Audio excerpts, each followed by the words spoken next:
how you were involved in the military. My name is Steve Sadlon, and I'm from Ilion, 6 Jefferson Street, and I was in the Navy. Can you tell us about the ship that you were on? The ship that I was on was the LST 507. Well, why don't you tell me about your experience when you first went into the Navy? I mean, did you enlist, or were you drafted, or how did it go? Well, I was supposed to be in the Army they said the Army was going to be after me in about 6 months. So I thought, well, I liked the Navy.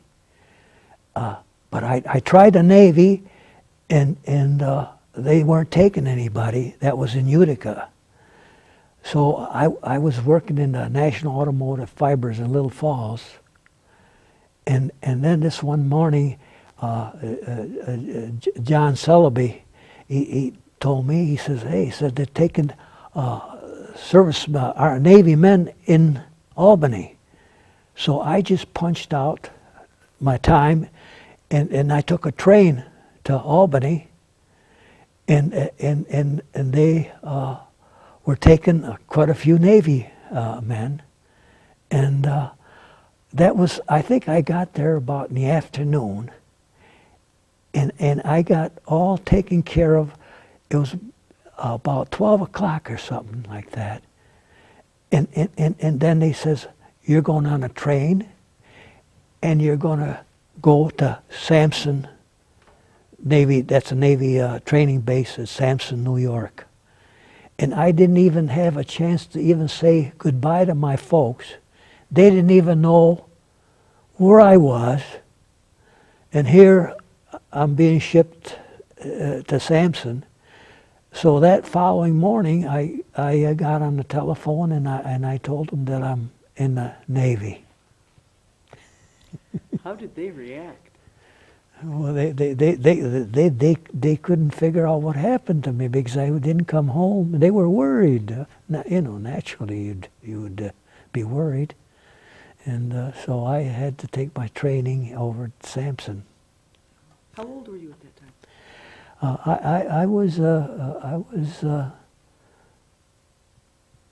let's see, 40, but I think I was about 19 years old. 19 when I got A lot of there. your friends signing up at that time? Yes, very many, very many. It's like my best friend. This was about a week before I got into Navy, and he told me, he says, Steve, he says, let's you and I join the Marines. So they weren't taking any Navy men, so I said, yeah, I'll go up to Utica and see if I can get in the Marines. This name was Walter Sheen. And Walter Sheen and some of other ones went, and the Marine sergeant told me, he said, take off your clothes. So here I'm naked, and he took a look at me, he says, Marines don't want you. He said, the Army will take you. So I put on my clothes, but they took Walter Sheen, and they took some of the other ones, and they went off to the Marines. I went home, and that's why. Then after that, see, I went to work, and I got the word, and I, in the Navy, I said, "Are you going to take me?" He said, "Sure." So but when they took me, he says, "You know," he says, "you're government property now. When I sign, you had to sign your name, and then they told you after you sign your name, he says, now you're government property." He says, "Now we can tell you what we want you to do." I said, "Uh-oh." I said, "What am I getting myself into?" I said, "Oh my God."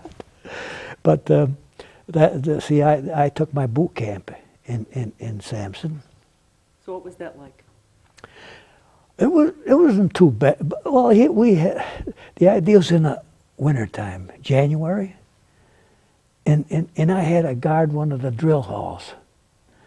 And here's it was way below zero, and a lot of the guys, their ears were freezing, and their nose.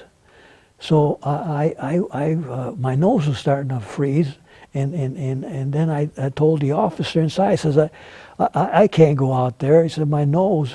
And here, you know, here we are in the Seneca Lake, and they have us guarding what, you know, here we in Sampson, but that's one of the things that you had to do. You had, when you're told to do something, you had to do it. But luckily, he says, okay, so you can stand inside. But a lot of them got frozen ears and noses by that particular order. But that was my first experience. I said, I said, what am I getting myself into? Well, once you got through basic, what happened after that? I went to radio school in Sampson, and for 4 months.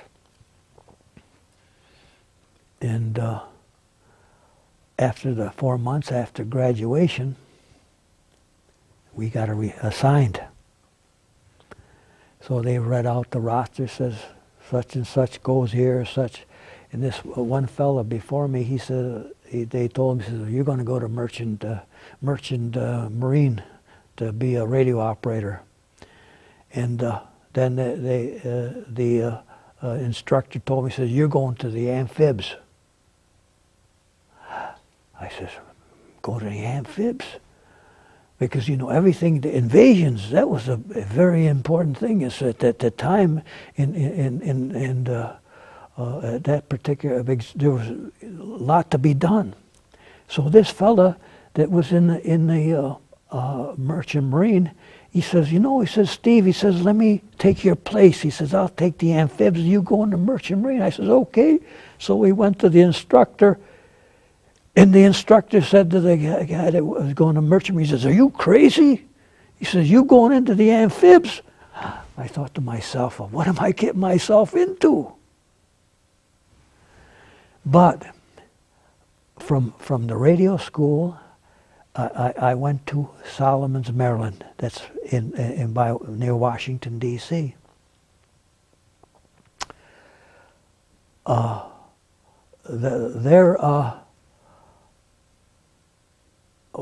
wait a minute. Before that, let this be corrected. I went to, they said to a nucleus crew. It was a nucleus crew that I was supposed to be in, and they sent me on practice runs. I went on the LSTs. I got assigned to different LSTs so I could get used to operating, you know, the radio and the different things that had to go on in the Radio Shack. And so I went through that. There was a lot of practice landings. There was a lot of, you know, the things that they wanted me to know. So they said that, okay, it says now you're going to Jeffersonville, Indiana to pick up the LST. That's where they were making them. So the nucleus crew and went up there, and then they formed the whole crew as we were up there. And we took the ship down the Mississippi River, and we stopped at New Orleans. And the pictures right here are some of the pictures that I showed you. I don't know if you want to show them or not. But anyways, we had Liberty there at New Orleans. And so we went from New Orleans, we went to Panama City, Florida. There was a kind of a shakedown cruise. And we went we made about maybe 2-3 times we went out, and you know, the orders and GQ and all, the whole routine that the ship has to do. And then I got assigned. We went to we went to Solomons, Maryland, and there was, I don't know if you ever heard of Captain Bat. He was the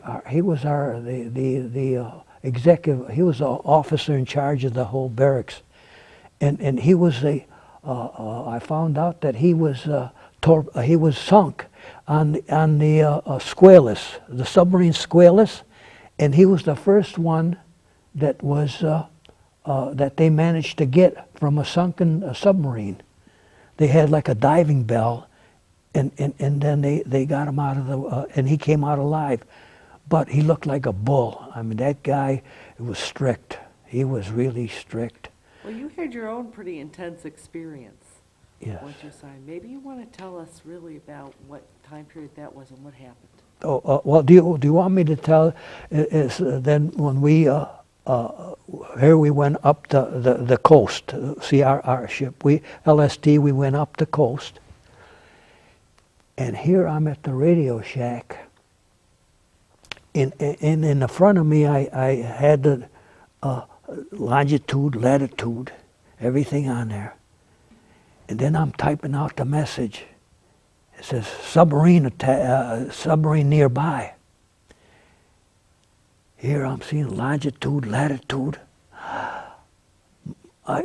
First, I said, this is for real, and my fingers almost froze, and I just barely got the message. But that was my first experience because, I said, when you're kind of green, you said, boy, but that was my first really big scare when I got that message.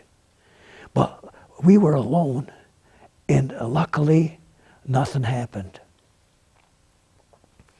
So we went to New York because we had to get some repairs in New York, and they had a strike. Those people that were working at our LST, they had a strike.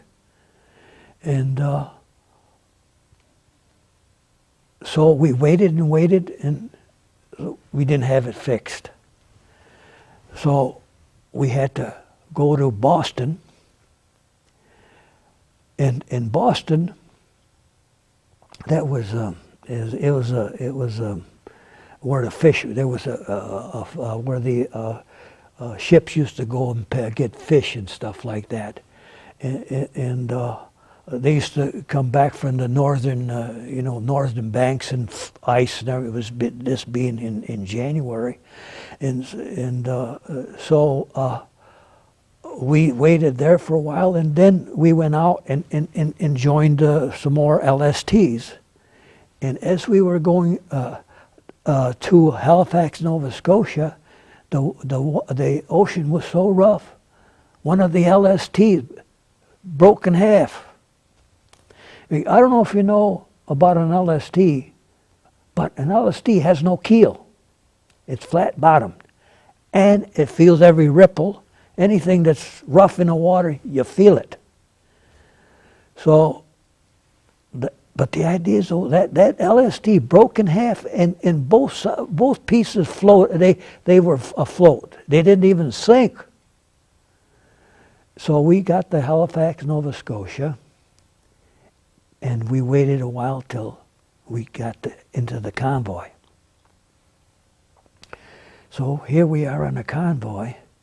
I don't know how many ships, 100 and something ships were there. Liberty ships in what name, LSTs. But anyways, they says we're going on a Z route. We're going up towards Murmansk, down by the Azores, and then up to Halifax, up to Glasgow, Scotland. That was a Z route.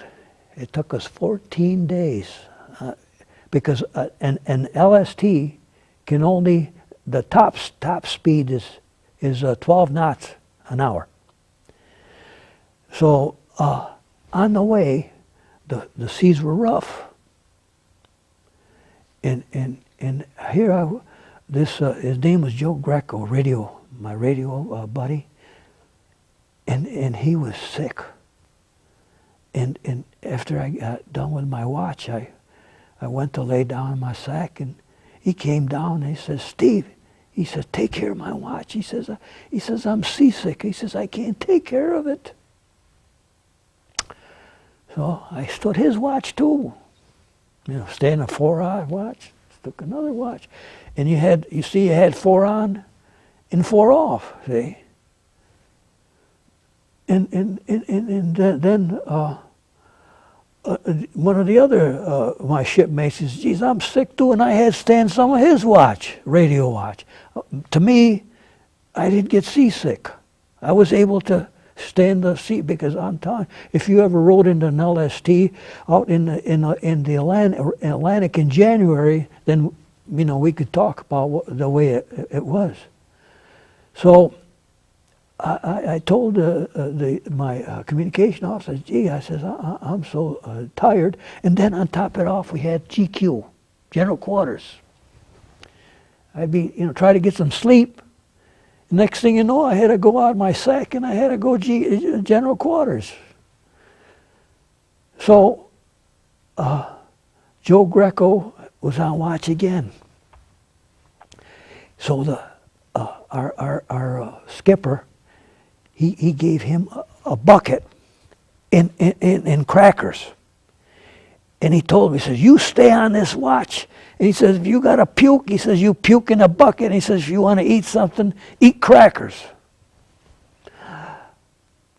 So Joe Greco's on watch. He comes down to me in my sack and wakes me up, Steve, and blood was coming out of his mouth. He says, Steve, he says, I'm puking blood. He says, I can't take it.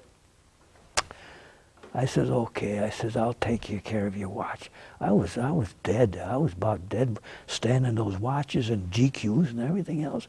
14 days.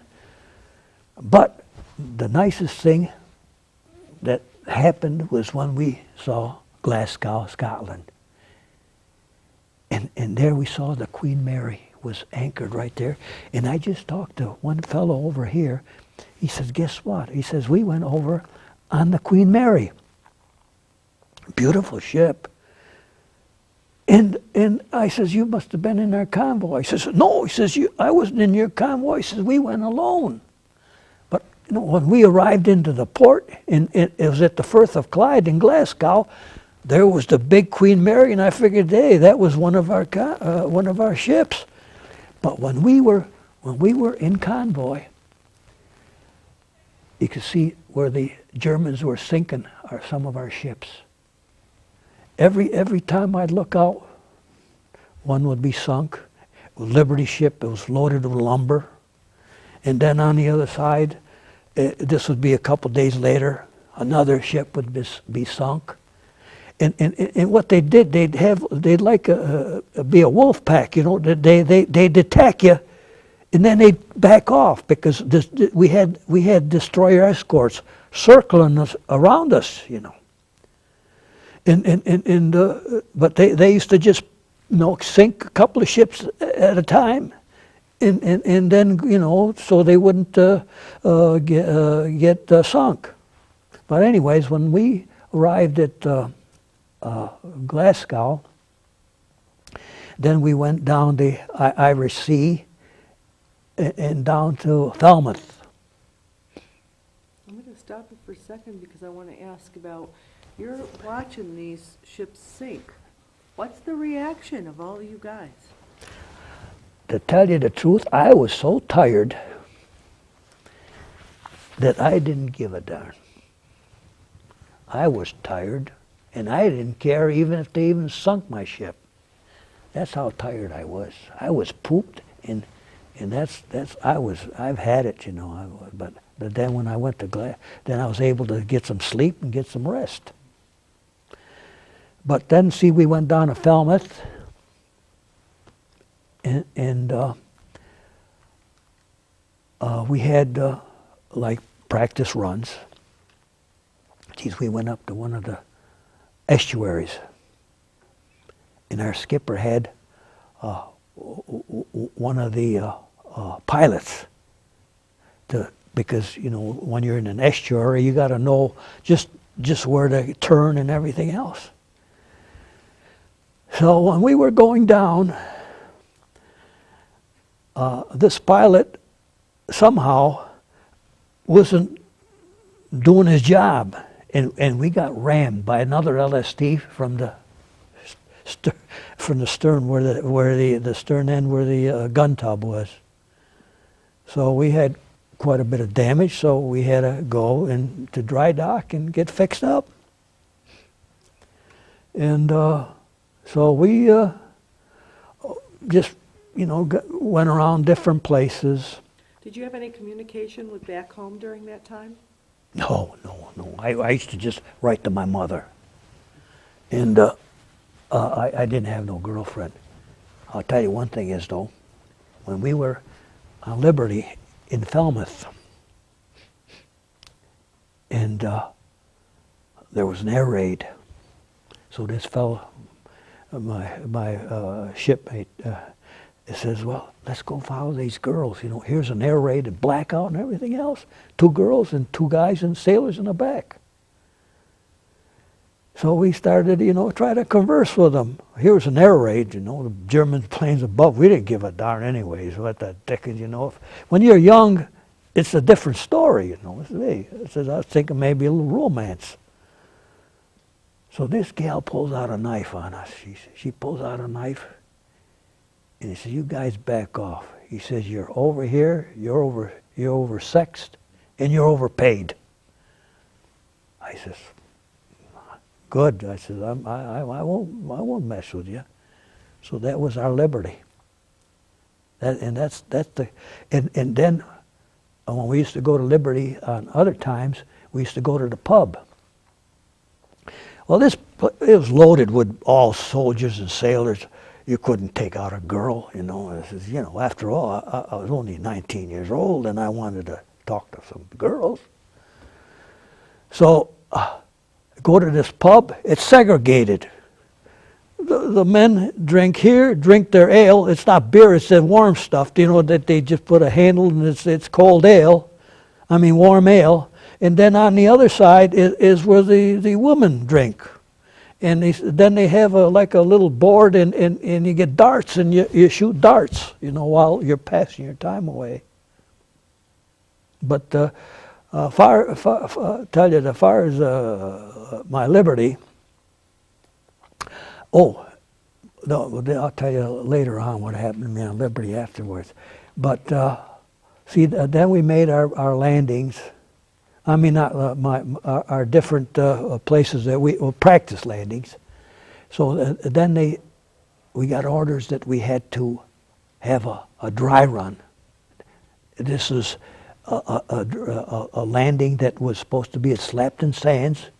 It's supposed to have been like the real thing, though, but it was for practice. So that we took on equipment, everything. We took on tanks. We took on the Army, and jeeps, you name it. And they had ammunition and everything, and full tanks of gasoline. So we were at Brixham, and there was 3 of us there, 3 ships, and then there were 5 ships at Plymouth, LSTs, and but one thing is, there was supposed to have been, here's another story, there was supposed to have been one ship, LST, but it got rammed. So we got chosen to be in that particular flotilla, sea of 8 LSTs, because this other ship, that LST, that it just couldn't make it, and you had to have a certain amount for the landing. So we were the ones that were chosen. So we, this was maybe, I don't know whether it was in the evening or something like that. And see, here we were, Plymouth, you had to go, the 5 ships had to go to Brixham and pick up the 3 LSTs there. So, I said, what are we going to have for an escort? We set out there, and they said we were going to have the Azalea, a corvette, and then another ship, and Azalea was supposed to be ahead to look out for submarines, and the other one was supposed to just be around us, corvette. And Here we go 12 knots an hour, and they go 14 knots an hour. But this Corvette that was supposed to be with us got rammed. Had a hole, 10-foot hole on the side of its hull. We didn't get that escort.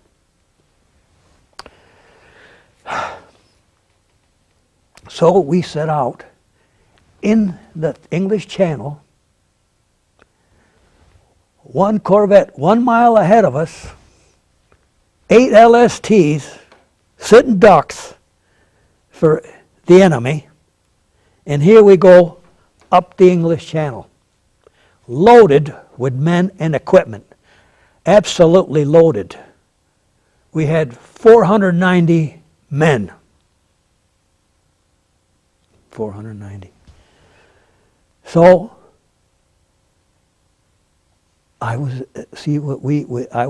my GQ was the Radio Shack, and here I'm sitting in a Radio Shack. This was before. This was my GQ, but when we were going up the English Channel, I was in my sack, and I heard a rumble. Gee, it was a big rumble. I said, "Oh my God, what's this?" Knee boat with his torpedo, and went under our ship, and it didn't explode. And they sounded GQ. I went up to GQ. My Radio Shack was my place. And the next thing, I'm sitting there with my typewriter. Torpedo hit right below me. Auxiliary engine room. That's when you hit the auxiliary engine room, you're hitting a nerve just like you shot me, my heart. And that's what the auxiliary engine room is for a ship. When that explosion, I hit the overhead. I just flew. I mean, right below. You know, I don't know if you ever know what an explosion is like, but it knocked me out. Yeah, there I was just laying there.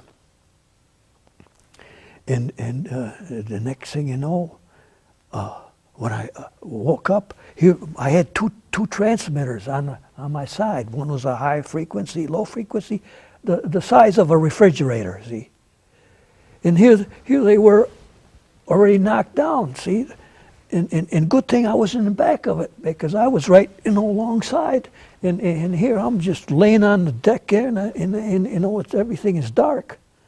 And I crawl out there into the wheelhouse, and here's the skipper is giving out all kinds of orders, and the flames, everything's burning right midships, explosions. You know, it just was a hell. And I was waiting for, because being a radio operator, you got to wait for your orders in case you got to destroy something. So my orders were to pull down a lever, and explode the coding machine. See, so I did that, and I pulled down a lever. So the assistant, I had officers around with me over there. I was just a radio. I was a third-class radioman. And the assistant navigator says, let's go over toward the stern end of the ship. He says, the flames are getting pretty high. So as I stepped out as a explosion, everything, I put my hand up there like that, and then it's a good thing I put my hand up there. He said, because I would have got her in the face. So oh geez, these guys, were. Well, they were burning, and I can't even explain of the sight. When you get a lot of people in one bunch, and they got no place to go in the fire, and they're screaming, and so I went below decks because I figured if I get my revolver, because see, I had to have a revolver because when I used to go on Liberty, they used to jump us. The civilians used to jump us for money. See? So I said, Jesus, maybe if I bring my revolver along and if some German picks me up, I said, maybe I can pop him off. So and that was a horrible sight, because in that tank, all these guys were in their tanks and everything else, because they were waiting for the bow doors to open up and the ramp to drop, and then they could go right from their vehicle right onto the landing. And here the doctor had some guys that were, they were burnt and everything else. They were laying right on, because there was like a little hospital. We had a little hospital room there, see, and where the doctor could take care of things. So, abandoned ship. The doctor is taking care of these poor guys, and they're burnt and everything else. They need help. He had to try to do the best he could. So I was with Sister Navigator, and I fire all over the place. And these poor guys, this one guy says, gee whiz, he says, I haven't got a life jacket. He says, gee, could you find me a life jacket? I says, oh, gee, he says, I can't help you. These guys are just begging. I says, what are you going to do? So we jumped in the water. Flames and everything else. This Sister Navigator and I. So we had to clear the flames and everything out. So we got out past the fire. So 42 degrees the water was. Oh, before we were going to jump in, this signalman, he come over and he was all wet with oil and everything else. He got out of the water. And he says, I'm not going in that water. He says, it's too cold. I says, take your choice. He says, the fire was right there, right nearby, and these poor guys are screaming, burning. He said, take your choice. You're going to take that choice, or else you're going to freeze to death. So I says, I'm going to take my choice. And this assistant navigator says, we'll go in and take our chance. But that was the last I saw of the signalman. And so we swam out there for a while, and the next thing you know, I heard drones. Because there was like a sound of it was an LCVP, see, because they did manage to get one LCVP out, and they had a lot of guys, but they were trying to pick up more. Stop a second. How are you doing on tape? 154. Why don't you change? Why don't you change? Because he's looking a little warm. Is an alien? Yes, I think so. Yes, I think Morgan in Otsego Street yes, Point? Yes, I do. That's another one. Do you know where the Baptist church is? Yes, I do. Yes. Do you know the building that's on the corner of that? Mm-hmm. That's another one of Wow, mine. all over. Then I owned a house over on Behringer Road. Oh. Around the corner, I owned that. Wow. Then I owned a house on Richfield Street in Mohawk. Oh my goodness.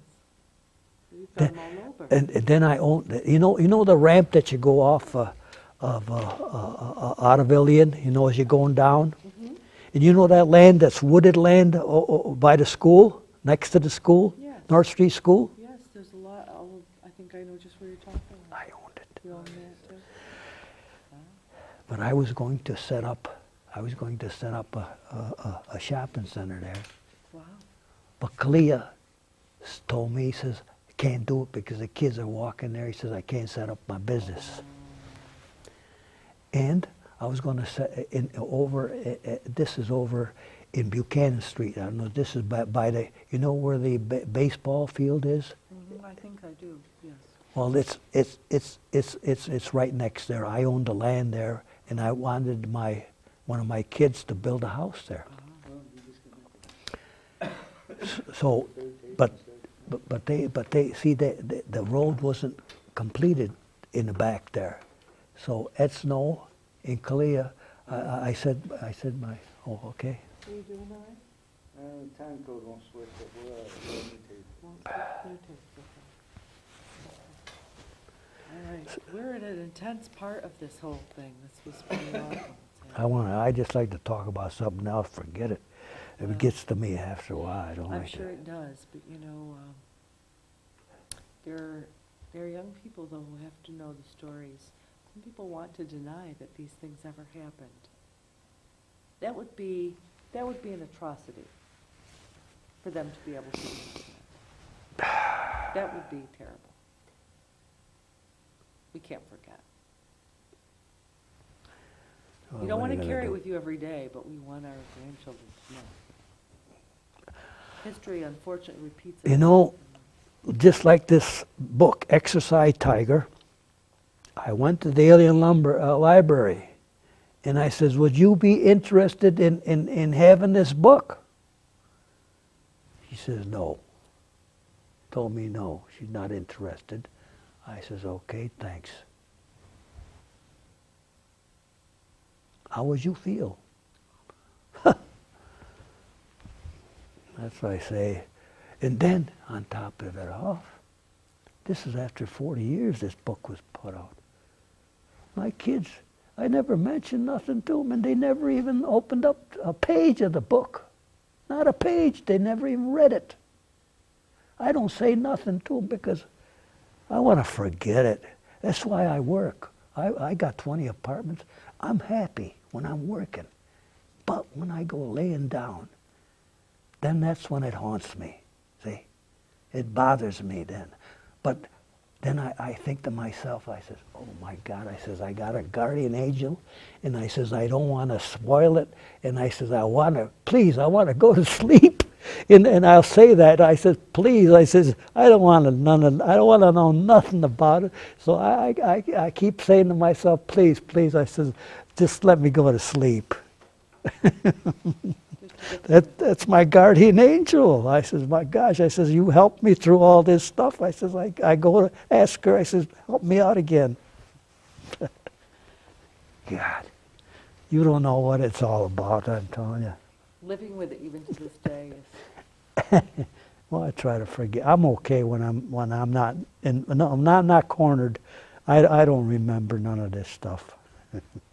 Well, I'm going to take you back. I want you to go back a little bit to what we were talking about, because you Okay. were given the story, and you guys, you chose the water.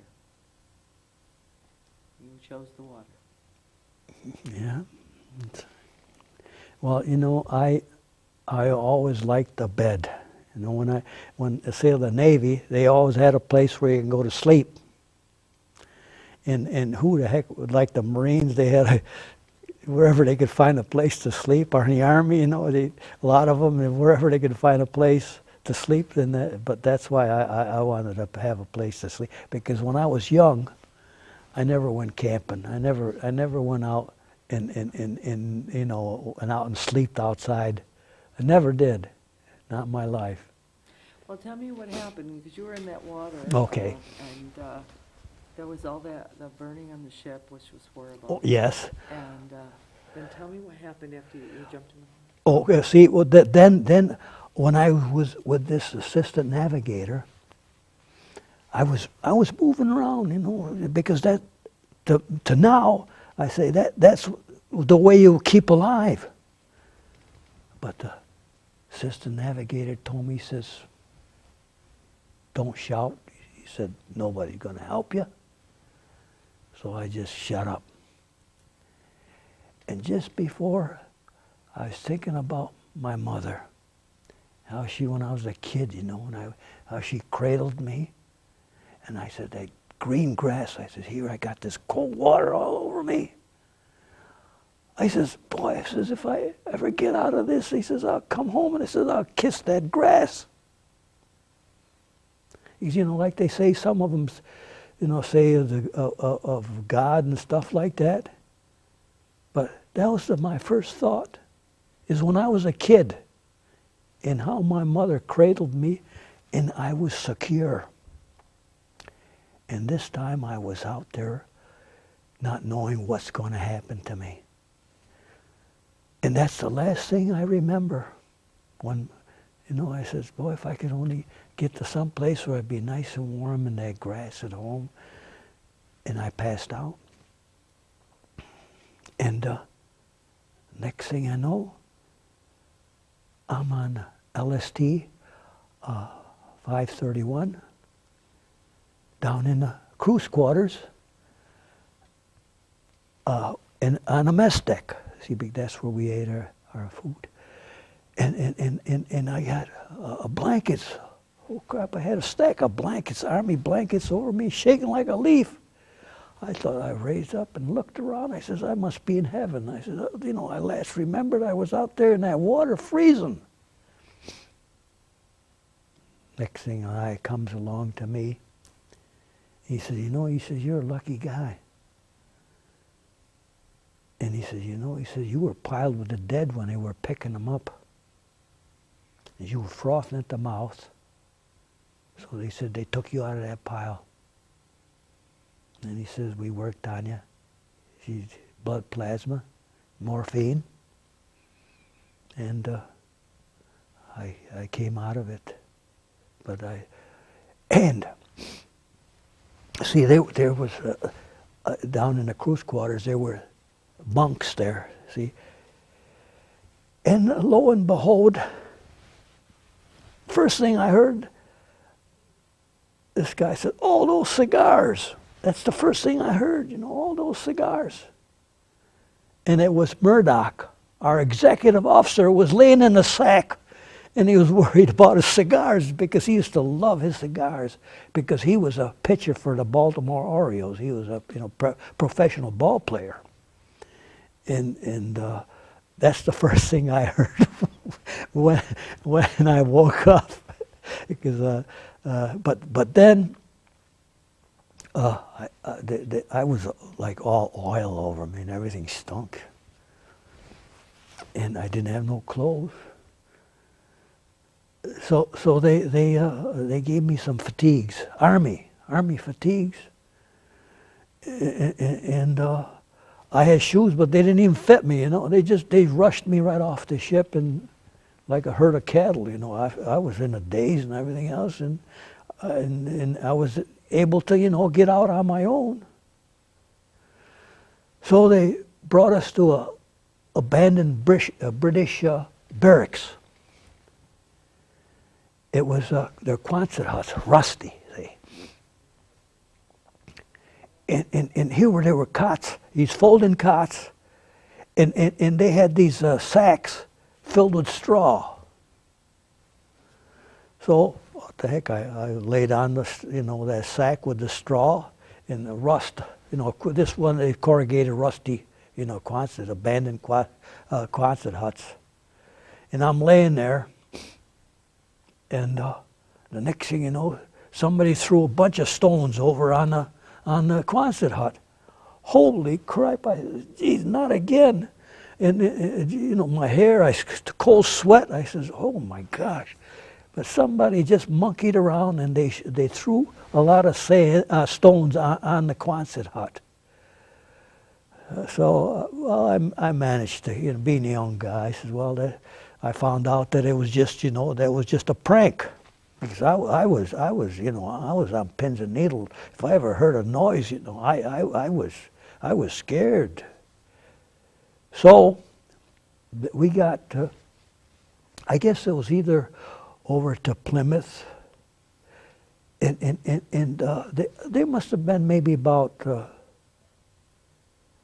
5 or 6 of us. That was of our crew. So they send us on work details. So this was in the evening, blackout and everything else. They took us by one of these glue factories where they take dead horses and make glue out of them. And then there was a waterfront. So a small boat comes over, picks us up, brings us out in the bay, and we get on an ammunition ship, the Baker. That's all they handled was ammunition. See, that's the Navy ship. So we go aboard there. They send us down about 6, I don't know how many stories down, 10 or something stories down. And they says, you unload the ammunition. They put down cargo nets, say. So we took the 20 millimeters and loaded it all up on the cargo nets. And geez, when they brought up that cargo net, he was banging. I says, oh my God. I says, if this ever goes off, and the way they were handling it, banging and everything else. And then they were putting them on barges, see, out in the bay, because they wouldn't store ammunition in one pile. They'd put them in barges, and the barges were all over the place, see, and that's what we loaded the barges on. And I worked all night long. And so I went back to, to my barracks. So next day I had to go out and work on it again. I don't know if I had to work 3-4 days on it, but that was, here being a radio operator, that was my job. See, I had to unload ammunition. And so I get back, and then we unload the ammunition ship. Next day, he says, see, it was either the nitro first, and he says, well, the baker, either was one or the other, the nitro ammunition ship. He said, the baker's out there, and he says, you got to unload that too. So when you unload a cargo ship, and I unloaded 40 millimeters, I unloaded silk bags for the battleships, and you name it, any of that ammunition, and I put it on the cargo nets, and they used to haul it up and then put it out on the barges. So next thing you know, an LST comes in Falmouth, and says, well, you got to unload the ammunition there. But that was a little different. They had an underground storage in the mountain, side of the mountain. It was kind of different. And I had these British people that were stevedores. They were unloading. We were working with them. Bloody this, bloody that, and all this blarney. I says, here, you're English, and I says, I can't even understand you. This bloody bloke and this and all that stuff, and I couldn't even understand them. I says, I says, here, English was English, and everything was bloody. So we got done with all this stuff. I don't know whether it was 2 weeks or what, but see, this was April 28th. We got torpedoed, and then about 2 weeks later or something like that, I got reassigned. But see, when you lose your ship, you're supposed to get a 30-day leave. And I didn't get no 30-day leave. All I got is just work parties, see. So they told me, he says, okay, he says, you don't have to go on any more work parties. He says, you go on LST and be reassigned. So he says, but anyways, they did give me the regular Navy gear. But most of the time I had just fatigues. And when I did get those fatigues, that was, I might have forgot, they gave me a pile of say, shirts was over there, pile of pants was over there, and a pile of shoes were over there. And they told me, says, well, go pick out your shirts, your pants, and your shoes. They're all on a pile. So I had to go sorting through the clothes in order to, pick out my fatigues. And that's what I had to go on these work parties. That's all I ever had, was the Army fatigues. Because here I'm in the Navy. I didn't have no Navy clothes. But they did issue me the Navy clothes before I went on this reassignment.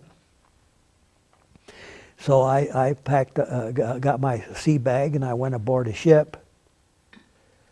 And I got assigned to my bunk. And so they said, go to the wardrobe and go see the executive officer. So I go to the executive officer, and he's standing behind a desk, and I'm standing on the other side of it. Hands me the Purple Heart. He didn't hand it to me. He put it on the desk. You'd say, you'd say thanks. All this formality. He says, boy, shake your hands and this and that. He says, you made it. Puts it on the desk. And he says, say, listen. He says, you're not getting no ceremony. You're not getting nothing. And he says, you're supposed to get a ceremony, but you won't get it. Jesus, just as though somebody slapped me in the face. Here, an executive officer telling me when I first go aboard, doesn't hand me the Purple Heart. He puts it down on the desk. And he says, you're assigned to this ship. I said, you're supposed to say sir to an officer. And he was a two-striper lieutenant. And I pointed my finger at him and right at his face. And I said, say, listen. I said, you get me off of this ship as soon as possible. And he says, you're not getting off of this ship. He says, you're going on the invasion with us. So I picked up my Purple Heart, went to my bunk, and, unloaded my stuff, and that was it. So I was going to be assigned, to the LST. So we went to but this was maybe a week or so later, and then we were, I don't know what the dickens it was, but we were at one of the ports in England, and they brought on the plans. And here was the plans where we were supposed to land at Normandy. I knew about that about a day before the landings, see. They brought, because I was up in the wheelhouse, and they gave out the orders where they supposed to land and where you're going to go and everything else. But nobody was allowed on liberty. Guards. I couldn't move. I had to stay on the ship, because all the information was given and we got the orders. So it was whether in the morning or so, we set out, and there was a big convoy, but we had 2 barrage balloons, one forward, one aft, and we went to proceed on towards the invasion. And as we were going by, bodies were floating around, with their hands on the water and their head was. I said, look at the bodies. You can't pick them up. He says, leave them go, let them go. As we were going in. So we got there, and here, oh crap! I'm telling you, there was I guess 2 battleships and destroyers and there was a lot of things going on, at the landing. Because they were established a beachhead, and because all hell was breaking loose, all this going on, and so we waited, and next thing you know, a destroyer goes alongside of us and hits a mine. And here we were right next to it. And then the skipper opened up the bow doors, and he lowered the ramp, and he lowered the LCVP that's to pick up the personnel. And they were picking up the people that were, all blown to bits, and they were piling them on a tank deck. And if when you see a colored guy, but that's the way they looked. I thought they were colored. He says, no. He said, that's from being the explosion. He said, that blood. And he said, they were, black and blue. The whole bodies, piled right on a pile. So, anyways, that particular spot where that destroyer hit that mine, Clinton was there and laid a wreath at that particular point, but that's that's how close we were to hitting the mine, and there were mines all over the place, and the minesweepers were going back and forth. I don't know if you know how a minesweeper works, but anyways, they had this big like a line, you know, and they would be dragging it, and then they'd bring up the mines. And so they'd take a 20 millimeter and then they'd explode the mines. They were all around us, you know, these mines.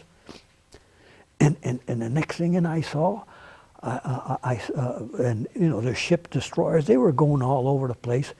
But then I saw an LCT, and it had like these, it had like racks where they launched these rockets. And they pulled alongside of the beach, and when they let out those rockets, it was you know, I said, oh my gosh, I said, they'll clean up a lot of stuff out there, because all hell was raising, you know. The German planes were out around us, but it was a nice sight. Because when I saw an American plane, when he got on the tail end of one of those German planes, and then the German planes would be heading down, and then next thing you know, right down, and then explosion. So, but what we did, we unloaded the men, because we had a regular small boat crew, and they unloaded. See, they were unloading the men onto the beaches, but because we had to wait for high tide in order for us to get on the beach. But in the meantime, they were loading the men on the beaches, see. And in the meantime, it was like a haze. And then I saw this tinfoil, you know, dropping. The Germans were dropping tinfoil to foul up the radar. And we were up at the forecastle, this other shipmate and I were at the forecastle. And geez, I felt a spray. And here the bomb was just dropped on the side of us, and I felt the spray. And I said, oh my God, I thought I got it again. Another lucky one. I said, boy, but that was a close call. So we finally got to a tide where it went high, and then we went on the beach.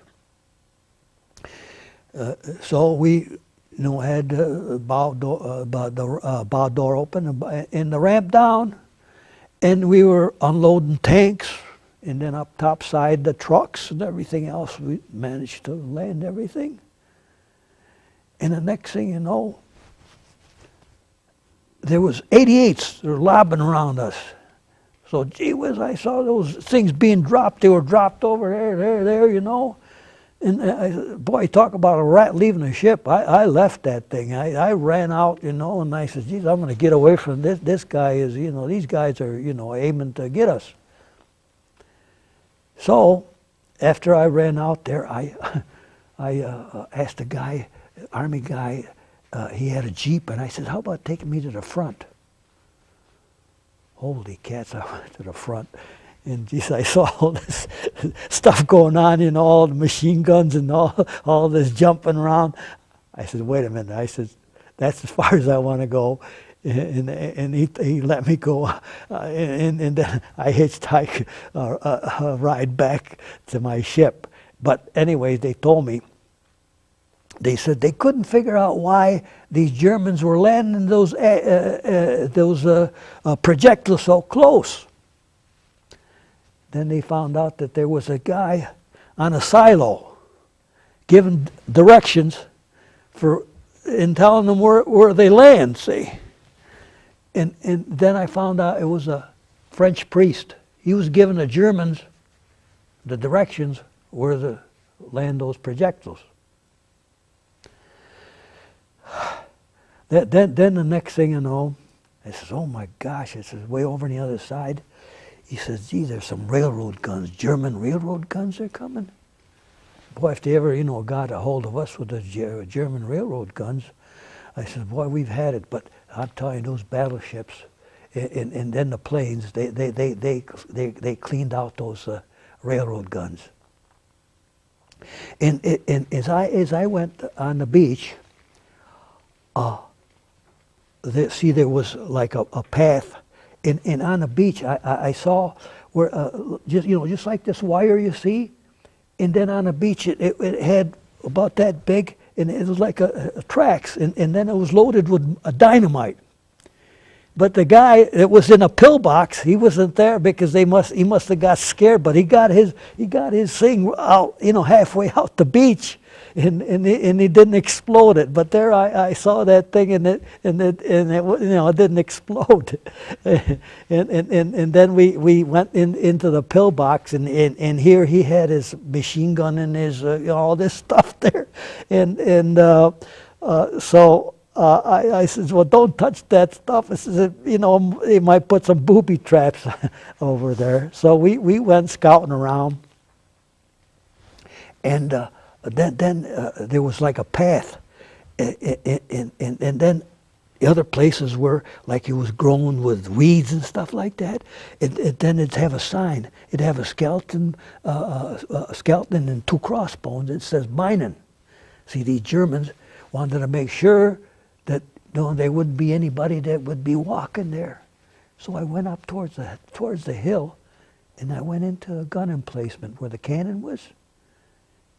But on the outside they had cement mixers where they were beefing up their fortifications.